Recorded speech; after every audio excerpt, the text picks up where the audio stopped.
astean, enpresak 8 lankide kaleratu zituen, egun batetik bestera, inolako negoziaziorik ireki gabe, inolako alternatibarik hartu gabe, guk eskaini genizkion hainbat alternatiba, eta ikuste dugu jasoko langileak ez garela enpresako arazoa, eta horregatik asanbladan erabaki genuen greba ekitea gaur, eta hemen enpresa guztia gaude, guztia. Eta zehazmo, umatzako greba ikuzue, baina mugagabea egiteko intentziare azaldu ez. Bai, gure intentzioa da enpresa mugitzea eta berriz eskatzen dugu enpresari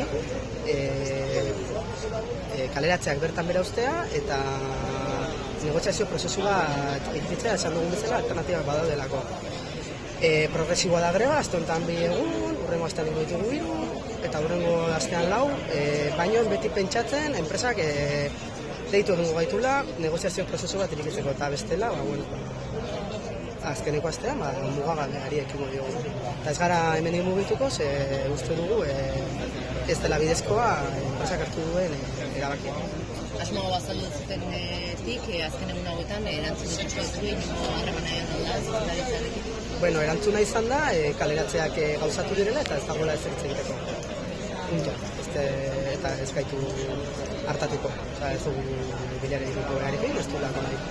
Enpresaren zuzendaritzarekin. Beraz, etorkizuna nola ikusten duzu, oso itxia da zuzendaritza?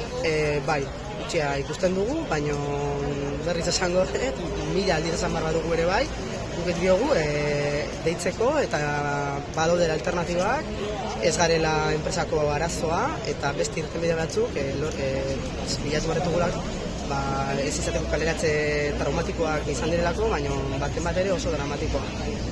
Jubilazioaren atean dagoen jendea, enpresan 40 urte eman dituenak, eta inolako, edo arbitrarietaterik gabe, kalera egun baterik bestera, inolako azalpenik gabe, eta ez du bidezkoa ikusten. Zuen ustatzen da enpresaren egoera, gogoratu behar dugu erke egoera batetik zatuztela, ez? Gu oso argi daukagu eta onartzen dugu enpresaren egoera ez dela ona. Baina enpresa honek ez dauzka 2 urte, enpresa hau historikoa da, urte asko darama, urte askotan diru asko irabazi du, eta guk ez dugu badaukala ahalmena beste kaleratze edo beste irtenbide batzuk bilatzeko kaleratzea gure.